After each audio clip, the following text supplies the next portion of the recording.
Halo semuanya, kembali lagi dalam video belajar pajak kali ini, tentunya bersama dengan Meranti. Nah, mengingat bahwa laporan SPT tahunan bagi orang pribadi, wajib pajak orang pribadi adalah 31 Maret 2023.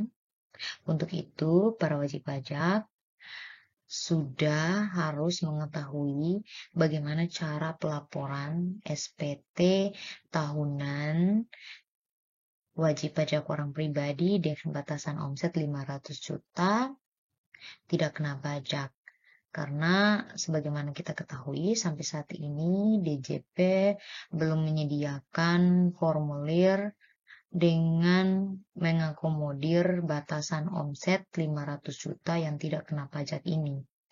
Nah, yang jadi pertanyaan, bagaimana dong atau bagaimana caranya kita melaporkan SPT tahunannya kita jika formulir SPT tahunan bagi wajib pajak orang pribadi dengan batasan omset 500 juta tidak kena pajak belum tersedia. Nah, untuk itu simak video ini sampai selesai. Nah, di saat kita membuka form SPT tahunannya kita akan muncul tampilan seperti ini. Kita isi seperti biasa, harta, kemudian hutang, dan susunan anggota keluarganya kita. Setelah itu kita akan mengisi untuk peredaran brutonya kita atau peredaran usahanya kita. Maka kita langsung saja klik lanjut ke lampiran 1770 bagian 3 nantinya. Sebelum kita mengisi lampiran 1770 bagian 3 terkait peredaran brutonya kita, terlebih dahulu kita harus menyiapkan dulu format rekapitulasi yang akan menjadi lampiran dalam pelaporan SPT tahunannya kita. Nah, formatnya adalah yang pertama nomor, kemudian ada masa pajak, kemudian ada NPWP, tempat lokasi kegiatan usahanya kita, kemudian ada alamat, kemudian ada peredaran bruto. Peredaran bruto ini adalah dari Januari sampai dengan Desember. Kemudian kita buat lagi satu kolom untuk dasar pengenaan pajaknya. Kemudian kita buat lagi satu kolom untuk PPh final 0,5% yang dibayar. Jadi karena ini berkaitan dengan batasan omset atau batasan peredaran bruto yang tidak kena pajak yaitu 500 juta, maka di sini perlu diketahui berapa yang kena dan berapa yang tidak kena untuk lampirannya. Jadi di sini bulan Januari atau masa Januari 150 juta berarti belum kena, tidak ada dasar pengenaan pajaknya, tidak ada PPh-nya. Kemudian 200 juta juga belum kena. Kemudian di Maret 250 juta. Nah, di sini ketika kita menghitung dari masa Januari ditambahkan Februari, kemudian ditambahkan Maret, maka totalnya adalah 600 juta.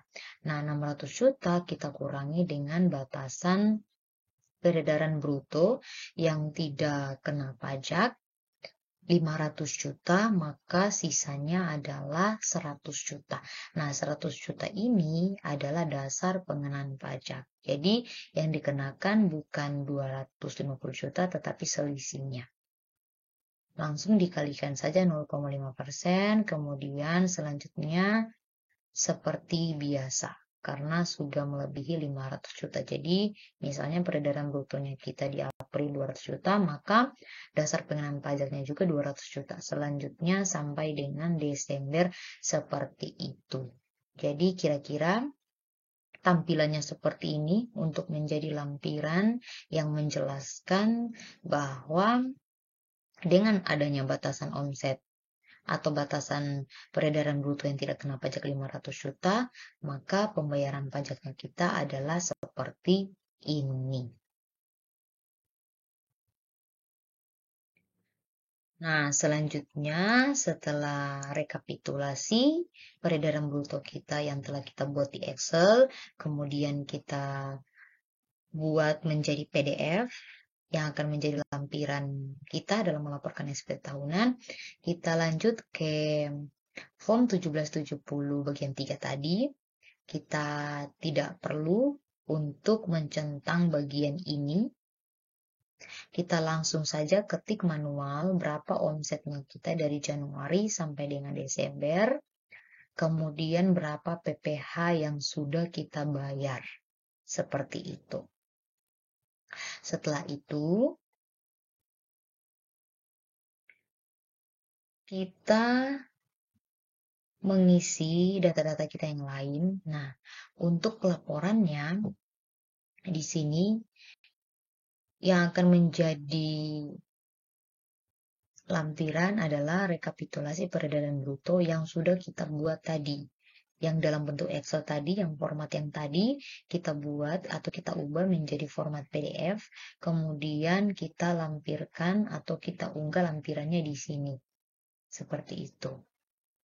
Kemudian, kita lengkapi data yang lain, misalnya ada kurang bayar atau apa, karena kita ada kegiatan lain-lain dan sebagainya. Seperti biasa itu, dimasukkan kode verifikasi, kemudian kita klik submit, maka SPT kita sudah terlapor dengan mengakomodir peredaran bruto 500 juta yang tidak kena pajak. Dengan melampirkan format yang tadi, yang Excel sudah kita ubah menjadi PDF dan kita unggah menjadi lampiran di sini. Demikian video belajar pajak kali ini. Terima kasih sudah nonton dan semoga bermanfaat.